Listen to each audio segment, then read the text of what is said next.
Hello and welcome to the New York Sports Show. I'm your host, Dominic Konowski. Now, folks, we talk a lot about basketball here on the channel, whether it's NBA or college basketball. And I'm proud to announce that on the line right now, we have Oral Roberts, Golden Eagles, men's basketball head coach Paul Mills. Paul, hello and welcome to the New York Sports Show. Dominic, thank you. It is a pleasure to be here. Yeah, it's an honor to have Paul on, folks. Now, Paul, the March Madness tournament wrapped up a few weeks ago. Now, I gotta say, the Golden Eagles, you guys went far. You guys impressed a lot of people. Can you summarize the whole tournament for us? Yeah, I mean, it's obviously hard. Nobody's happy at the end of the year unless you win the last game, and that only happens to one team. And this year it was Baylor University, and so I think a lot of coaches, as they go back and reflect on things, try to gain a better perspective about their year and all that was involved in it, especially being a COVID year and all of the difficulties and challenges that a year like this presented. But at this particular time, I haven't gone back and reflected much. I'm still upset about losing a one-possession game to Arkansas with an opportunity to advance to the Elite Eight. But what I am, even though losing is tough, what I am is really proud of the fight in our team during not only the NCAA tournament, but throughout the course of our season. Yeah, but I gotta say, the Golden Eagles, you guys put on a fight, making it to the Sweet 16. It did not end the way that you guys wanted. Still, congratulations to that. Only a handful of teams get to do that. Now, overall, you've been the coach since 2017, so you've had a chance to get to know a lot of the players. How does it really transition? Because overall, college basketball seasons aren't the longest compared to NBA seasons. And then, of course, it's always rotating at the end of the year. You have the seniors going off, and then you have freshmen coming in. How do you really adjust to that? Yeah, great question. My first year here, I got the job late. I took the job in May 1st of 2017, so well after the April signing period. So I had a team that had only won 6 Division I games and basically made the decision not to make any changes. It was late in the year. They're not going to fire me after 1 year, regardless of how bad it is. And let's save all of these scholarships and then bring in a new class for the following year. So we went through year 1, only won 11 games. And then in year 2, we brought in 9 new players. And you can imagine bringing in 9 new players. It isn't as if this stuff is just add water. This stuff takes a little bit of time. But the majority of those players who came in during that class were juniors this year. And so three of those guys started for us. 4 of the top 6 of our lineup all came in my second year. And so those guys were now juniors. And then we added a sophomore in the following class, which was Max Asmus, and then had one this year in Kareem Thompson. And so what's been good about this whole process during the 4 years is watching their growth.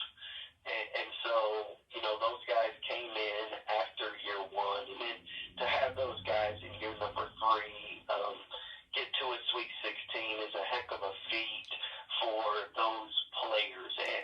And so their unity and their ability to stay together during the course of the year, but not only that, also during times when people transfer so easily, that they were willing to stay together, even during tough times during their first year as freshmen, and to watch it come full circle to those guys being able to win a conference championship and then have the opportunity to play in a Sweet 16 as a tribute to them.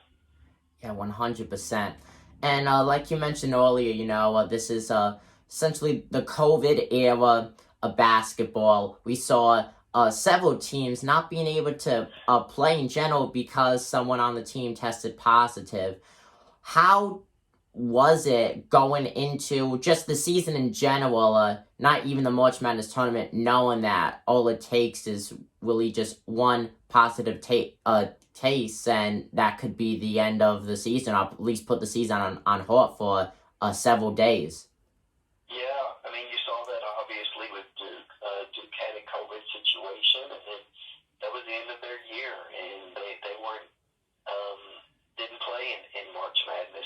Virginia had a very similar situation, had to take 10 days off during their ACC tournament, and then they came to Indianapolis after those 10 days, and I believe they were a 4 seed that lost to Ohio. And so I think everybody was kind of adjusting. As I told our players at the beginning of the year, this was going to be a season that favored the majority of people. And so the maturity of people. And so we had a really mature group that needed to make sacrifices for other people. And we realized that if any one of us put ourselves in harm's way, it could influence everybody else negatively. And so I thought we had a really mature group, and we were very fortunate that we had very few COVID interruptions through the course of our year. Yeah, definitely very lucky there. Now, once the tournament did come around, you went up against Ohio State in the first round, you being, Oral Roberts being the 15th seed, Ohio State being the 2nd seed.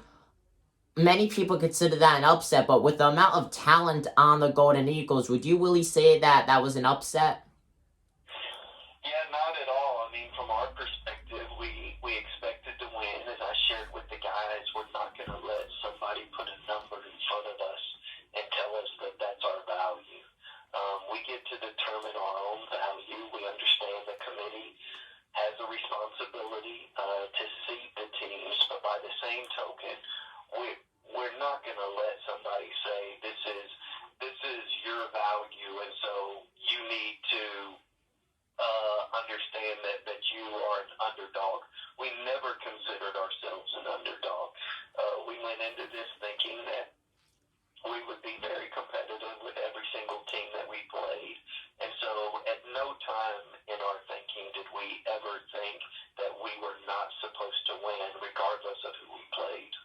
That is a great mentality right there. That really is. I feel like every team should think that way. And, the team went for... Now, Oral Roberts, they are in the Summit League, folks, and the team ended up being the 2021 Summit League champs in the tournament. So what do you have to say about that? A very competitive league. The Summit League of the 32 conferences for the past decade has been number one in 3-point field goal percentage, 2-point field goal percentage, free throw percentage, offensive efficiency. So the conference is a very skilled conference. It is the most skilled conference in the country.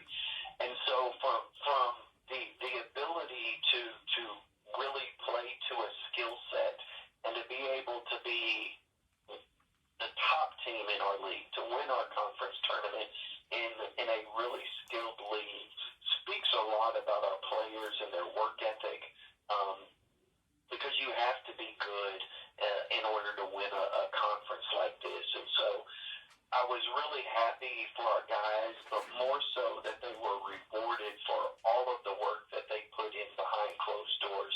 Muhammad Ali had a quote that said he runs in the dark so he can dance in the lights. And we realized that there's so much work that's done outside of what everybody sees.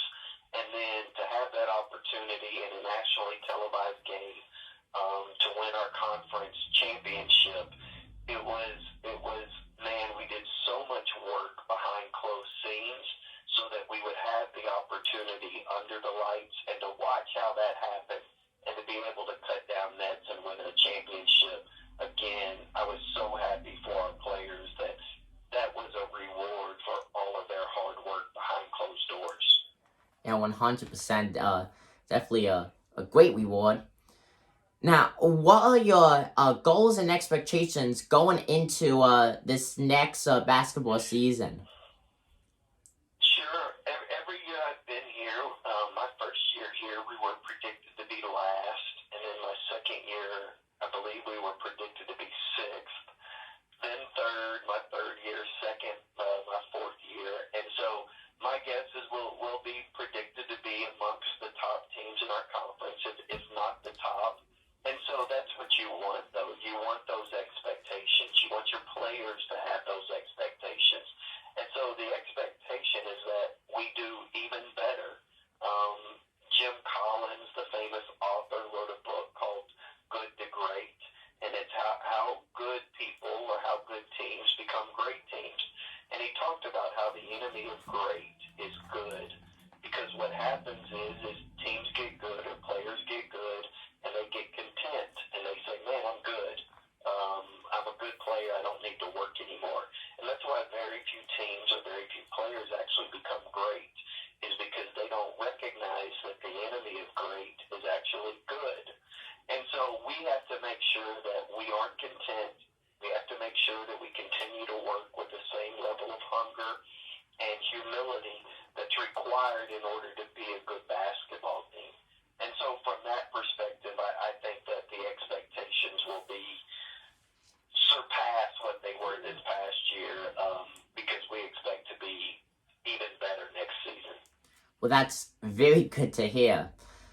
Now, we have the high school basketball season either winding down or has already come to an end, depending on what state the teams are in. What do you have to say to any high school basketball player that like to be a Golden Eagle?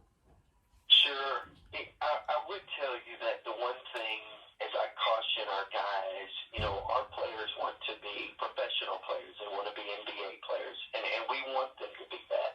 We encourage them to be that. We work with them in order to make sure that that's the case. But as I tell them, don't worry about being an NBA player at this moment. Be a good college player. Learn how to be a good college player.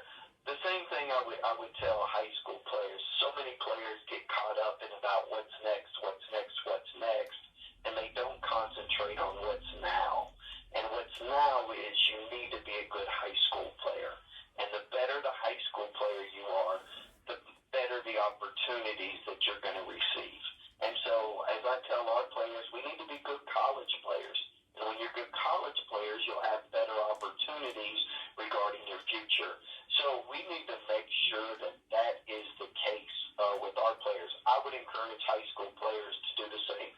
Be a really good high school player. Learn how to be a really good high school player. Listen to your coach. Do all of those things, because so many players think about what's next instead of what's now. And what's now is what we can impact. What's next, we may not have much of an influence on, but we need to impact what we can do right now in order to provide us opportunities later. So my advice to high school guys is be a good high school player and don't get thinking and caught up into what's next. Think about what's now. I don't think that could have been said any better, folks. That great message right there from Paul Mills. Now, one more question for you before we go. You've been in the basketball scene for a while now. What is a standout moment to you? What's the most memorable moment? Yeah, I would tell you that anytime that you coach players, you're not sure about what they become later. And so you're around them, whether you're a high school coach or a college coach, you're around them for just a few years, 4 years, sometimes 5. And so you get the opportunity, but you never really see them or can predict what they're going to be when they're older. My greatest moments are players I coached 12, 15 years ago, to see their children, to see them at the weddings, to see the fathers that they've become, to see the husbands that they've become, to see the community leaders or how they're investing back in other people. We all have a gift. Every single person has a gift, and gifts are meant to be given away.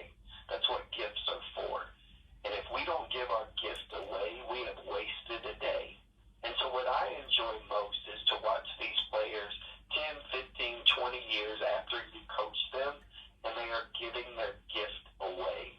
They are giving their gift, whether it be leading, whether it be leadership in their own individual occupation. I have a former player that I coached who's a high school principal right now, and to watch him interact with his students that he's a principal over, that is such a joyous experience for me, because what you realize is that you invested in them and they're investing in others.